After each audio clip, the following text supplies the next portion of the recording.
I've been asked to say a few words about the religious faith of America's founders and why it matters. Hi, I'm Mark David Hall, a professor in the Robertson School of Government at Regent University. Let me begin by observing that a lot of nonsense has been written about the faith of America's founders. Scholars and popular authors alike routinely assert that they were Enlightenment Deists who desired to strictly separate church and state. Nothing could be further from the truth.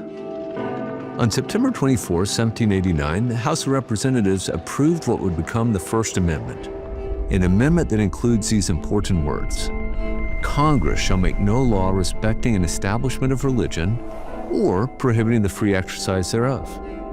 Those who oppose religion in public life often point to this amendment as evidence that the founders wanted to build a wall of separation between church and state. But consider this.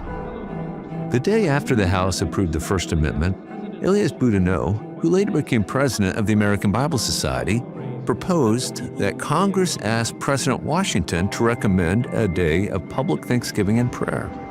In response to objections by Adonias Burke and Thomas Tucker that such a practice mimicked European customs or should be done by the states, Connecticut's Roger Sherman justified the practice of Thanksgiving on any single event not only as laudable in itself, but as warranted by a number of precedents in Holy Writ. For instance, the solemn thanksgivings and rejoicings which took place in the time of Solomon. The House agreed with Boudinot and Sherman, as did the Senate. Congress requested that President Washington issue a Thanksgiving Day proclamation. He didn't have to, but he did.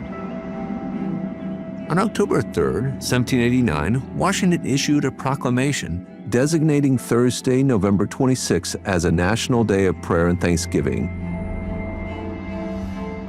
Whereas it is a duty of all nations to acknowledge the providence of Almighty God, to obey His will, to be grateful for His benefits, and to humbly implore His protection and favor, I do recommend the people of these states to the service of the great and glorious being who is a beneficent author of all the good that was, that is, or that will be, that we may then unite in rendering unto Him our sincere and humble thanks, and also that we may then unite in our most humble offerings and prayers and supplications to the great Lord and ruler of nations, and beseech Him to pardon our national and other transgressions, to enable us all, whether in our public or private stations, to perform our several and relative duties properly and punctually, to render our national government a blessing to all people. President Washington encouraged prayer, but he did not attempt to compel it. America's founders saw nothing wrong with civic leaders endorsing religious practices like prayer, but they had also come to a consensus that there must be no compulsion in matters of faith. In the late 18th century, 98% of Americans of European descent were Protestant, 2% were Roman Catholic, and there were about 2,000 Jews in 4 American cities.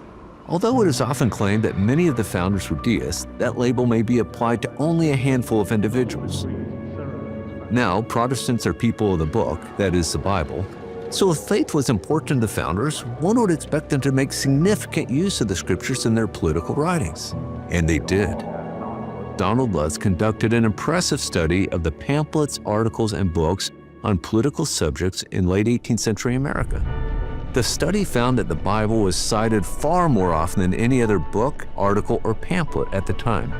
Indeed, the founders referenced the Bible more than all European authors combined, 34% to 22%. Think about that, 34% of all citations are to the Bible alone, only 22% to Enlightenment thinkers such as John Locke, Montesquieu, or Adam Smith. Did the founders' religious convictions make a difference in the creation of America's constitutional order? Absolutely they did. The Declaration of Independence. Its central paragraph relies on a theological claim.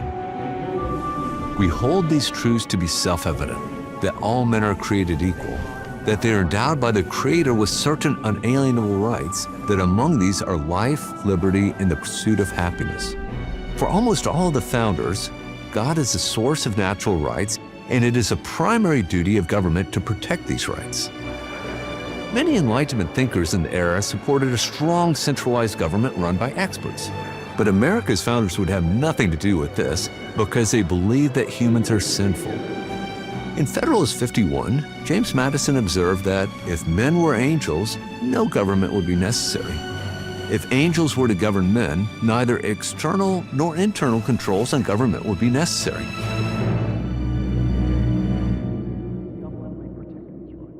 This led them to design a constitutional order characterized by the separation of powers, checks and balances, and federalism. Critically, the founders believed that humans were created in the imago Dei, the image of God. In his 1793 Supreme Court opinion in Chisholm v. Georgia, Justice James Wilson, paraphrasing Psalm 139, observed that man, fearfully and wonderfully made, is a workmanship of his all-perfect Creator. He echoed this conviction in his law lectures, noting that innocent life must always be protected. He wrote with evident approval that, with consistency, beautiful and undeviating, human life from its commencement to its close is protected by the common law. Many founders were also coming to recognize that slavery fundamentally undermines the idea that all humans are created in God's image, and so they were coming to oppose it. This is why the Confederation Congress passed and the First Federal Congress reauthorized the Northwest Ordinance, a law that prohibits slavery in the territories, which became the states of Ohio, Michigan, Indiana, Illinois, Wisconsin, and part of Minnesota. As well, 8 states north of Maryland abolished or put slavery on the path to extinction between 1777 and 1804. Finally, the founders understood the Christian faith to require the robust protection of religious liberty for all.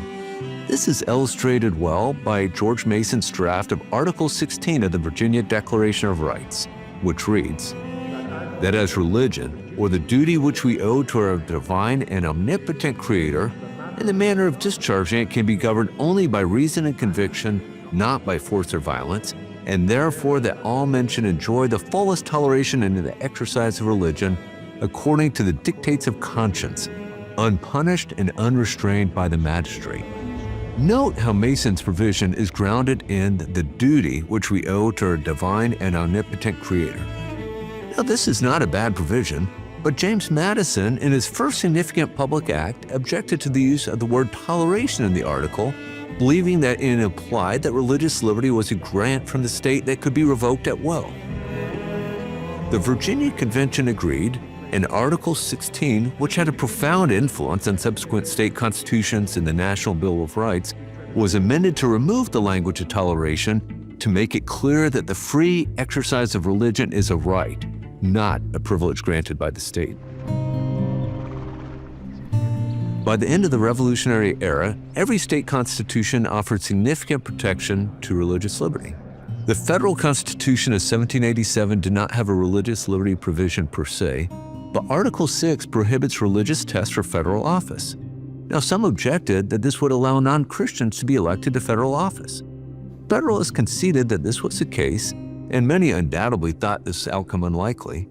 But fortunately, they insisted on a constitution that did not favor one religious tradition over another. Anti-Federalists thought the Constitution did not sufficiently protect religious liberty, and they insisted that a Bill of Rights be added to it. In the face of popular outcry, the first Congress proposed, and the states ratified a constitutional amendment prohibiting Congress from making a law respecting an establishment of religion or prohibiting the free exercise thereof.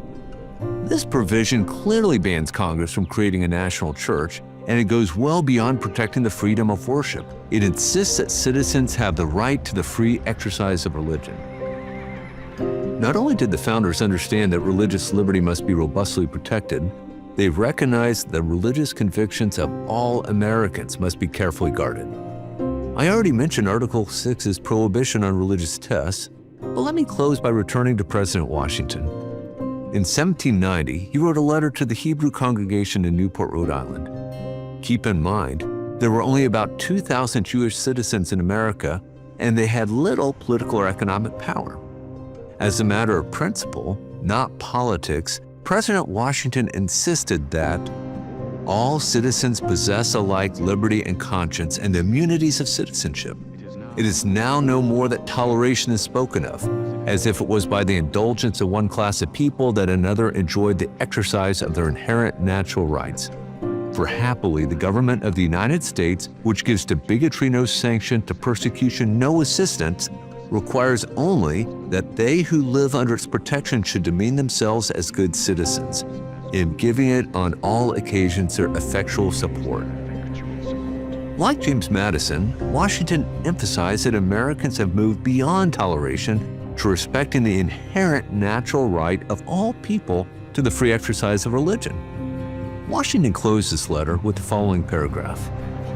May the children of the stock of Abraham who dwell on this land continue to merit and enjoy the goodwill of the other inhabitants, while everyone shall sit in safety under his own vine and fig tree, and there shall be none to make him afraid. May the Father of all mercy scatter light and not darkness in our paths, and make us all in our several vocations useful here, and in his own due time and way everlastingly happy. There are 9 scriptural references in this last paragraph. One of them is to Micah 4:4, which reads, "While everyone shall sit in safety under his own vine and fig tree, and there shall be none to make him afraid." This was George Washington's favorite Bible verse. He quoted or paraphrased it more than 50 times in his writings. Today, we give thanks for our founders' religious faith and for their wisdom and foresight in protecting the sacred right of conscience in the First Amendment. Now, it is up to every generation to protect these rights, to ensure that every American can sit under his own vine and fig tree and never be afraid. Thank you for joining me.